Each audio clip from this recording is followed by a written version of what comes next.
Hey, what's up, Josh? So I just got done doing your Star Killer video, and now we're going to go over your Watto's Junkyard Knight Brothers staff. So I'm going to start with it in pieces, right? So we got these two pieces, and then we've got the coupler in the middle, and then we'll end up putting this guy together and showing you the functionality of it all put together. These guys were very challenging for me because just of the way that I did the chassis. So this is a completely removable chassis that you saw in my pictures. I used all of these screws right that you see around here as a chassis retention. There is 1, 2, 3, 4, 5, 6. There's 6 screws around this guy. So I modeled my chassis to have 6 notches at that exact distance that these screws actually sit in to hold the chassis in place. One thing that I didn't account for though on those screws is you can see your board in there, right? And then you've got a screw, right here, and then you've got a screw right here. When I put those screws in and held the chassis in place on both of these guys, both of those screws were just touching the board, which I didn't realize, right? So when I fired this chassis up outside of this Saber and everything was working fine on both sides, I slapped the chassis into each Saber like this, put a battery in each one, fired them up again. I fried both of the boards. So like, I was so pissed. But it happens, man. It happens. It hasn't happened to me in a long time. It brought me down a few notches and just made me realize I need to pay attention. I was so bummed out, but I fried 2 boards, so I had to replace both the boards on these guys. And then what I ended up doing is, after I researched it and I saw what was going on, I took these 2 guys right here on both Sabers that were touching the board and I shaved them down. So these 2 guys right here, they're not gonna even go into the chamber and hold the chassis. And then this top guy, it does screw all the way down, but it's not holding anything because there's a space there where the board sits flat, right? So now you've really got 1, 2, 3. You've got the bottom 3 here, here, and here that are holding the chassis in place, which is plenty. Then the other 3 are just for aesthetics. I had to go back and redo that. Man, I just so bummed out yesterday. But like, I got it all done, you know. I'm not going to take the chassis out right now because you saw the pictures on my page.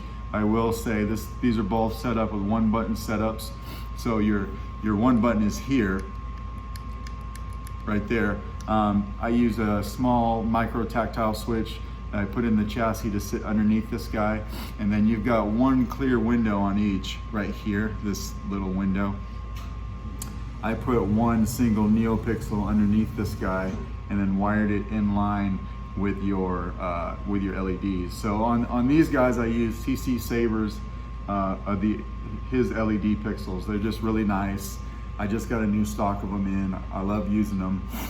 It looks really good, and I'll show you that in a second. But I wired everything in line, so this light right here will mimic anything that your blade is doing. And then you've got this chassis, 28mm speakers in both. And then let's throw some batteries in this guy real quick. I actually do have a full-length 1-inch test blade. I didn't realize that I did. I forgot that I made this guy, but I have one. So I've got a full-length blade, and then I've got my normal test blade. We're gonna put them both in so you can see the staff fire up.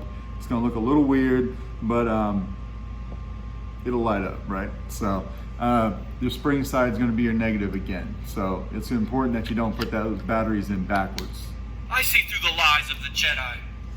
So we're going to take this and we're going to put it in here. So what this does is it lines up on these notches, these little bump outs. I see through the lies of the Jedi. Right here. So we'll throw these in. Once you get them lined up on those notches, you're going to have to screw this in. No biggie.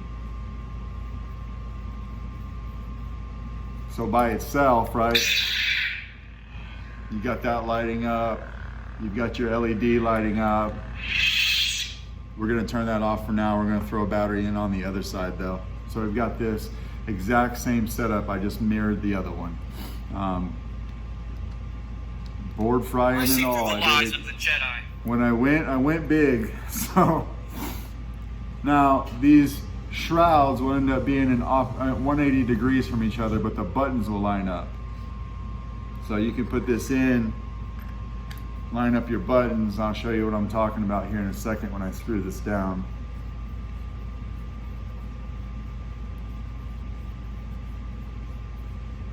So I got that screwed down. Now, as you can see, if I move this back and forth, right, your buttons are on the same side, but your shroud, like your shroud's down on this guy and it's up over here. So that's just how I did that.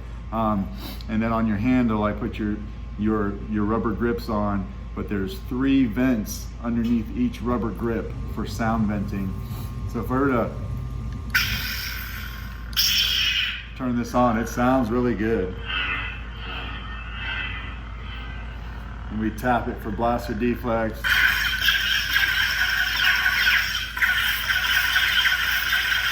And we'll turn this one off by holding it down, and we'll throw some blades in it.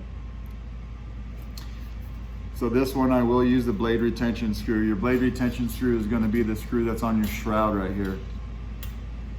Right here. I don't do very many staffs. I think this is the second one I've ever done. So if I look a little awkward trying to show you the functionality, my apologies. And then my full length guy right here. I see through the lies of the Jedi. I gotta get to the blade retention.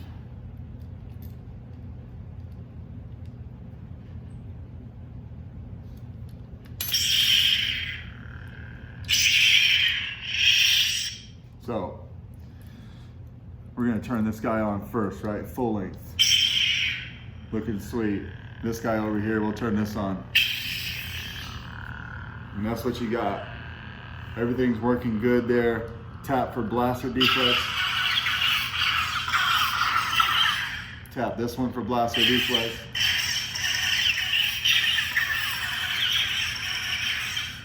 Now with a 1-button setup, if you want blade lockup, you're gonna have to hit the saber and hold this button at the same time and you'll get this. Right, that's working good there. And we gotta do the same thing over here if I can do it with one hand. Let me try to get it done. Yeah. Hit the saber and hold the button. Just like that. Now you can see your light mimic that, right? Just like that. Now, if we want to change colors on one, you just hold the button down and twist your wrist. Now you can twist the hilt to change this side, and of course you're going to see that right there too. We'll just go back to red though. Find something you like, tap the button, just like that.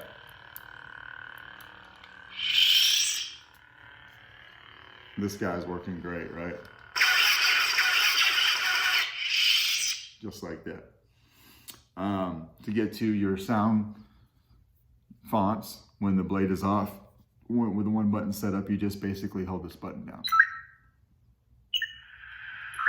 Sound bank selection. Anger and your lust for power. Now, because you only have 1 button, you're only going to be able to go one way, so you're going to have to cycle through all the fonts one way, and then you'll come back and do it again. But we'll just like, we'll stop here, right? Hold the button down. Anything else?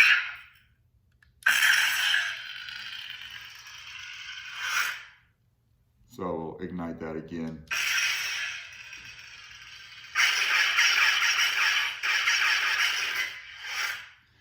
So that's your staff. Everything's working really well. I would just remind you that if you ever have the need to take this chassis all the way out, I don't know why you would. I did make your SD card accessible without taking the chassis out. But if you ever need to, just remember, hang on. Let's just take one off real quick so that we can walk through it. these videos serve, obviously, they're a demonstration of your finished saber, right? But hopefully they act as a reference too, if in case anything ever comes up and you don't quite remember how to do something, you can just reference this video. So look, it's a little bit more manageable like this. So we'll take the battery out. So what you will find is I had to move this negative spring all the way down in order for you to have access to your SD card right there. So you can take your finger actually and get to your SD card if you really needed to. It is difficult, but I needed to have as little space out here as possible so that when these guys were connected to the coupler, there was enough space in between them for sound venting, and the speakers would not just be jamming up against each other. I originally had one version of this chassis I printed where the board was out here, and it was too long. So I would just remind you that you ever take this chassis out, you'll want to unscrew all these except for you don't need to unscrew this one, and you don't need to unscrew this one. The two that are right on the top sides right here. They're not doing anything. I shaved them down. The rest you can though unscrew, and this will pop out. It pops out really easily, and then it goes back into place really easily. The only thing is when you're sliding the chassis back in, make sure that you have this red button facing down so that gravity pulls it down, and that switch can slide past it, because if this thing is all the way engaged in and you try to hit the switch, you might break it. This was designed so that tactile switch is right on the bottom of this red plunger here when it's not being used. That way you don't have to apply very much force at all to activate it. So this does need to be all the way out, and I found it was best just to like hold it like this where the button's dropping down, and I could just slide the chassis right on by. But other than that, that is your staff, sir. Hope it came out the way you liked. Thanks.